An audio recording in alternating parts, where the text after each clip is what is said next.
ചെമ്പനീർ പൂവിൻ്റെ വരാനിരിക്കുന്നൊരു എപ്പിസോഡിലെ വിശേഷങ്ങളിലേക്ക് എല്ലാവർക്കും സ്വാഗതം. കടയിൽ പോവാൻ സമയമായിട്ടും റെഡിയാവാതെ മടി പിടിച്ച് കിടന്നുറങ്ങുന്ന സുധിയെ സച്ചി ജഗ്ഗിലെ വെള്ളമെടുത്തു കൊണ്ടുപോയി ഒഴിക്കുമ്പോൾ അവൻ എഴുന്നേറ്റ് കടയിലേക്ക് പോവാനായി റെഡിയാവുന്നുണ്ട്. രേവതി അവിടെ അടുക്കളയിൽ പാചകം ചെയ്തുകൊണ്ടിരിക്കുമ്പോഴാണ് ചന്ദ്രമതി വന്ന് രേവതിയോടായി സുധിയുടെയും ശ്രുതിയുടെയും ഇഷ്ടവിഭവങ്ങളൊക്കെ ഉണ്ടാക്കാനായി പറയുന്നത്. അച്ഛനോ അമ്മയ്ക്കോ ഇഷ്ടമുള്ളത് പറഞ്ഞാൽ താൻ അത് ഉണ്ടാക്കിത്തരാം, അല്ലാതെ അവർക്ക് പ്രത്യേകമായി ഒന്നും തന്നെ ഉണ്ടാക്കില്ലെന്നും ശ്രുതിക്ക് വേണേൽ ശ്രുതി ഉണ്ടാക്കി കൊടുക്കട്ടെ എന്നൊക്കെ രേവതി തീർത്തു പറയുമ്പോൾ, നീ എന്തുകൊണ്ടാ ഇങ്ങനെ പറഞ്ഞെന്നൊക്കെ എനിക്കറിയാം. ഒരു ദിവസം റൂമിൽ കിടന്നപ്പോ ഇപ്പൊ പുറത്തു കിടക്കാൻ വയ്യാതായോ?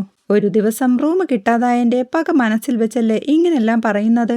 നിങ്ങൾക്ക് ഒന്നിച്ച് കിടക്കാൻ പറ്റാഞ്ഞിട്ടല്ലേ വെള്ളമെടുത്ത് സച്ചി സുധിയുടെ തല വഴി ഒഴിച്ചത്? എന്റെ വീട്ടിൽ നീ AC റൂമിലായിരുന്നോ കിടന്നിരുന്നത്? വളർത്തുദോഷം എന്നല്ലാതെ എന്ത് പറയാനാ എന്നൊക്കെ ചന്ദ്ര പറയുമ്പോൾ, നിങ്ങൾ എന്ത് വേണമെങ്കിലും പറഞ്ഞു, അവർക്ക് ഭക്ഷണം ഉണ്ടാക്കാൻ എനിക്ക് വയ്യ, വേണമെങ്കിൽ നിങ്ങൾ ഉണ്ടാക്കി കൊടുക്ക് എന്നും പറഞ്ഞുകൊണ്ട് രേവതി അവിടുന്ന് ദേഷ്യത്തോടെ പോകുമ്പോൾ, അവൾക്ക് മുറി കിട്ടാത്തതിന്റെ ദേഷ്യം തീർത്തതാ, പോയി റൂമിൽ കിടന്നുറങ്ങിക്കോ എന്ന് ചന്ദ്രമതിയും വിളിച്ചു പറയുന്നുണ്ട്. പിന്നീട് സച്ചി അവിടെ മുറ്റത്ത് കാറും കഴുകി നിൽക്കുമ്പോഴാണ് ഒരു വണ്ടി AC-യുമായി അങ്ങോട്ട് വരുന്നത്. സുധിയുടെ കടയിൽ നിന്ന് മഹിമ വാങ്ങിച്ച ആ സെൻട്രലൈസ്ഡ് AC ആയിരുന്നു അത് മധുസൂദനൻ വർഷയ്ക്കായി കൊടുത്തുവിട്ടിരിക്കുക. ഇത് രവീന്ദ്രൻ എന്നയാൾക്ക് മധുസൂദനൻ കൊടുത്തുവിട്ട പാർസലാണെന്ന് അവർ പറയുന്നുണ്ട്.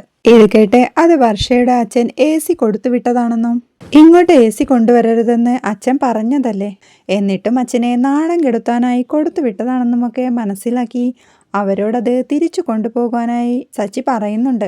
അങ്ങനെ അങ്ങ് കൊണ്ടുപോകാനൊക്കത്തില്ല, തന്നയച്ചവരുടെ മൊബൈലിൽ വിളിച്ചു പറഞ്ഞാൽ കൊണ്ടുപോവാമെന്ന് അവർ പറയുമ്പോൾ സച്ചി ആ നമ്പറിലേക്ക് വിളിക്കുന്നുണ്ട്.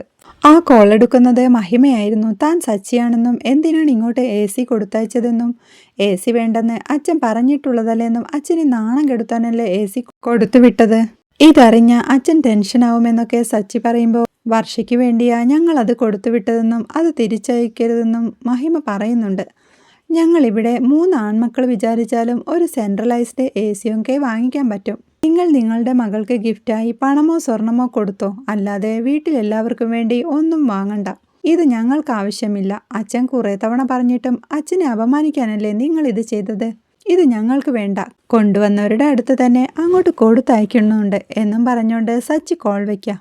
വിഷമത്തോടെ നിൽക്കുന്ന മഹിമയോട് മധുസൂദനൻ കാര്യം എന്താണെന്ന് തിരക്കുമ്പോൾ, നമ്മൾ വർഷയ്ക്കായി കൊടുത്തയച്ച AC റിട്ടേൺ ചെയ്തെന്നും അത് നമ്മുടെ മോൾക്ക് ഗിഫ്റ്റ് കൊടുത്തതല്ലേ, നാണക്കേടായില്ലേ ഇപ്പോൾ, ഇനി നമ്മൾ എന്തു ചെയ്യുമെന്നുമൊക്കെ മഹിമ പറയുന്നുണ്ട്. ഇത് കേൾക്കുന്ന മധുസൂദനനാണെങ്കിൽ അത് സത്യത്തിൽ നമുക്കൊരു ഉപകാരമായി. അത് കൊണ്ടുചെന്നത് സച്ചി മാത്രമേ കണ്ടുള്ളൂ. എത്തിയ ഉടനെ തന്നെ അവൻ അത് തിരിച്ചയച്ചില്ലേ. രവീന്ദ്രനോ ചന്ദ്രമതിയോ വർഷയോ ആരും തന്നെ അതറിഞ്ഞിട്ടുണ്ടാവില്ല. എല്ലാവരും അതറിഞ്ഞിരുന്നെങ്കിൽ രവീന്ദ്രൻ ഇപ്പോൾ തന്നെ വർഷയെ കൊണ്ട് ഇങ്ങോട്ട് വിളിപ്പിച്ചേനെ. അതാ വീട്ടിൽ ആരും അറിഞ്ഞിട്ടില്ല എന്നൊക്കെ മധുസൂദനൻ പറയുമ്പോൾ, അതുകൊണ്ട് നമുക്ക് എന്താ ഇപ്പോൾ കാര്യമെന്ന് മഹിമ ചോദിക്കുന്നുണ്ട്. ആ AC നീ സുധിയുടെ കടയിലേക്ക് തന്നെ തിരിച്ചു കൊടുക്ക്. ചേട്ടനെയും അനിയനെയും തമ്മിൽ വഴക്കടിപ്പിക്കാൻ ഇതിലും നല്ലൊരു മാർഗമില്ല. അവൻ്റെ ഷോപ്പിലെ ആദ്യ സെയിലല്ലേ ആ AC. നമ്മൾ റിട്ടേൺ ചെയ്ത ആ ക്യാഷ് അവന് തിരിച്ചു തരേണ്ടി വരും. തന്നില്ലെങ്കിൽ അതവനൊരു നാണക്കേടാവും. അതവനെ ബാധിച്ചാൽ അതവൻ ചെന്ന് വീട്ടിൽ പറയും. അവർ തമ്മിൽ വഴക്കാവും. ആ വീട്ടിൽ പ്രശ്നമുണ്ടാവുന്നതാ നമുക്ക് നല്ലത്. ആ പേരും പറഞ്ഞ് നമുക്ക് ശ്രീകാന്തിനെയും വർഷയെയും ഇങ്ങോട്ട് കൊണ്ടുവരാം എന്നും വഴക്കും പ്രശ്നവും നടക്കുന്ന വീട്ടിൽ നമ്മുടെ മകളെ നിർത്താൻ പറ്റില്ലെന്നും പറയാം. അല്ലാതെ അവരെ AC കിടത്തിയിട്ട് നമുക്കെന്താ പ്രയോജനം? ഇങ്ങനെ ബുദ്ധിപരമായ കളികൾ കളിക്കണം എന്നൊക്കെ മധുസൂദനൻ പറയുമ്പോൾ, ആ AC റിട്ടേൺ ചെയ്യാൻ മഹിമയും തീരുമാനമെടുക്കുന്നുണ്ട്. സുധി പറഞ്ഞുവിട്ട AC അപ്പോഴേക്കും മഹിമയുടെ വീട്ടിലെത്തിയിരുന്നു. അതെത്തുമ്പോൾ തന്നെ മഹിമ അത് സുധിയുടെ കടയിലേക്കും റിട്ടേൺ ചെയ്യുന്നുണ്ട്. സുധിയുടെ കടയിലാണെങ്കിൽ കച്ചവടം പൊടിപൊടിക്കണ കണ്ട് ഡീലേഴ്സ് എല്ലാം അവരെ അഭിനന്ദിക്കുന്നുണ്ട്. ഇതെല്ലാം കണ്ട് മതിമറന്നിരിക്കുന്ന അവൻ അഭിമാനത്തോടെ ആദ്യ സെയിലിൻ്റെ ഐശ്വര്യം കണ്ട കച്ചവടം നല്ല രീതിയിൽ മുന്നോട്ട് പോകുന്നത് എല്ലാം വർഷയുടെ അമ്മയുടെ കൈനീട്ടത്തിൻ്റെ ഗുണമാ എന്നൊക്കെ പറഞ്ഞുകൊണ്ടിരിക്കുമ്പോഴാണ് മഹിമ അങ്ങോട്ട് വരുന്നത്. ആൻറ്റിയുടെ കാര്യം ഇപ്പോൾ പറഞ്ഞേയുള്ളൂ എന്നും പറഞ്ഞുകൊണ്ട് സുധിയും കൂടി സന്തോഷത്തോടെ അവരെ സ്വീകരിക്കുന്നുണ്ട്. താൻ വാങ്ങിയ AC റിട്ടേൺ ചെയ്യാൻ വന്നതാണെന്ന് മഹിമ പറയുമ്പോൾ സുധിയും കാര്യം എന്താണെന്ന് അന്വേഷിക്കുന്നുണ്ട്.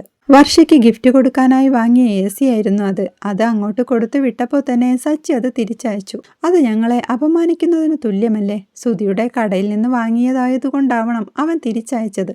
മനഃപൂർവ്വം സുധിയെ അപമാനിക്കാനായി ചെയ്തതല്ലേ ഇത് കാശ് കയ്യിലില്ലെങ്കിൽ പെട്ടെന്ന് തിരികെ തരണമെന്നുമില്ല എന്നൊക്കെ മഹിമ പറയണ കേട്ട് ആദ്യ കച്ചവടം തന്നെ റിട്ടേൺ വന്നതിന്റെ നിരാശയിൽ ശ്രുതിയും ശ്രുതിയും വിയർത്തു കുളിച്ചു നിൽക്കുന്നുണ്ട്. റിട്ടേൺ ചെയ്ത സാധനത്തിന്റെ കാശ് തിരിച്ചു കൊടുക്കാഞ്ഞ ആകെ നാണക്കേടല്ലെന്ന് വിചാരിച്ച് ശ്രുതി അപ്പോൾ തന്നെ തന്റെ താലിമാല പണയം വെച്ച് ആ ക്യാഷ് കൊടുക്കുന്നുണ്ട്. ഇതിനെ ശ്രുതി ചോദ്യം ചെയ്യുന്നുണ്ടെങ്കിലും വർഷയുടെ മുമ്പിൽ ശ്രുതിയുടെ അഭിമാനം സംരക്ഷിക്കാൻ വേണ്ടിയാ താൻ താലിമാല പണയം വെച്ചെങ്കിലും അത് കൊടുത്തതെന്ന് ശ്രുതി തീർത്ത് പറയുന്നുണ്ട്. ആദ്യ സെയിൽ തന്നെ റിട്ടേൺ ആയതിന്റെ വിഷമത്തിലായിരുന്നു ശ്രുതി. ഇതിനെല്ലാം കാരണം സച്ചിയാണെന്നും രേവതി വാങ്ങിച്ച മിക്സിയുടെ ബിൽ ആദ്യമേ അടിച്ചു കൊടുക്കാത്തോണ്ട AC അവൻ റിട്ടേൺ ചെയ്ത് പ്രതികാരം തീർത്തതെന്നും ശ്രുതി പറയുമ്പോൾ ഷോപ്പ് തുടങ്ങി മുതലാളിയായതിന്റെ അസൂയ കൊണ്ടാ അവൻ ഈ പണി ചെയ്തത്. വീട്ടിൽ ചെന്ന് ഈ കാര്യം എല്ലാരെയും അറിയിക്കണമെന്നും ശ്രുതി പറയുന്നുണ്ട്. വീട്ടിലെത്തിയ അവരുടെ വിഷമം കണ്ട് ചന്ദ്ര കാര്യങ്ങൾ ചോദിക്കുമ്പോൾ എല്ലാരെയും വിളിച്ചുകൂട്ടി അവർ നടന്ന കാര്യങ്ങളൊക്കെ പറയുന്നുണ്ട്.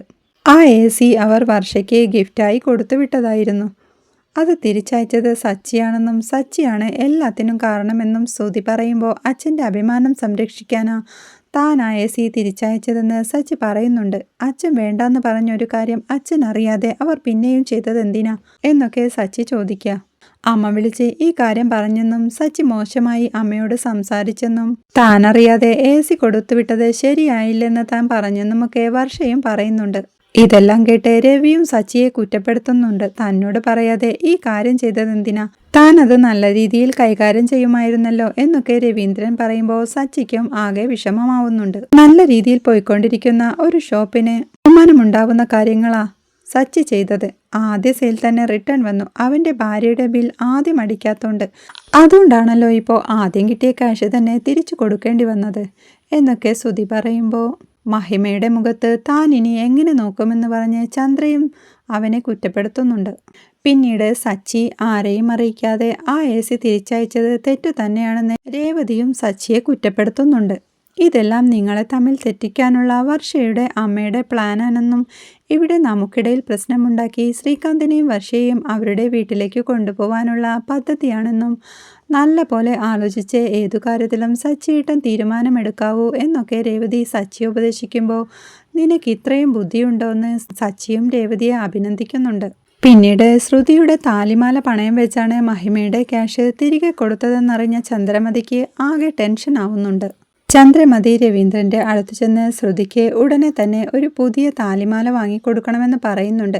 അത് ശ്രുതിയുടെ കടമയാ, അവൻ വാങ്ങിക്കൊടുത്തോളമെന്ന് രവി പറയുമ്പോൾ അതുവരെ അവൾ മഞ്ഞച്ചരടും കെട്ടി നടക്കണമെന്ന് ചന്ദ്രയും ചോദിക്കുന്നുണ്ട്.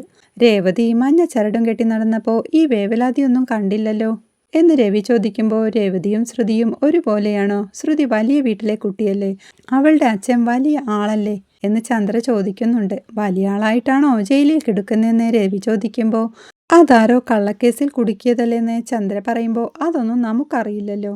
നീ ഇങ്ങനെ പണക്കാരി ഒന്നുമില്ലാത്തവൾ എന്ന രീതിയിൽ അവരെ വേർതിരിച്ചു കാണുന്നത് നിർത്ത്. രേവതി മഞ്ഞച്ചരട് കെട്ടി നടന്നപ്പോൾ നിനക്കൊന്നും തോന്നിയില്ലേ?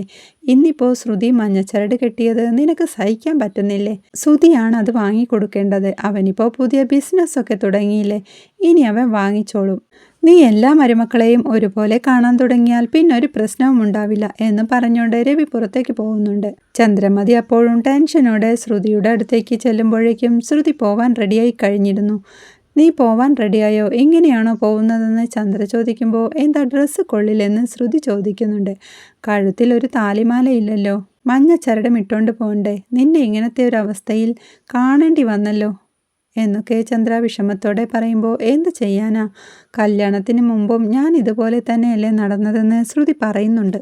അത് കല്യാണത്തിന് മുമ്പല്ലേ, നാട്ടുകാരറിയെ താലി കെട്ടിക്കഴിഞ്ഞ് മഞ്ഞച്ചരടുമായി പുറത്തുപോയ നാട്ടുകാരെ ഞങ്ങളെയല്ലേ കുറ്റപ്പെടുത്തുക?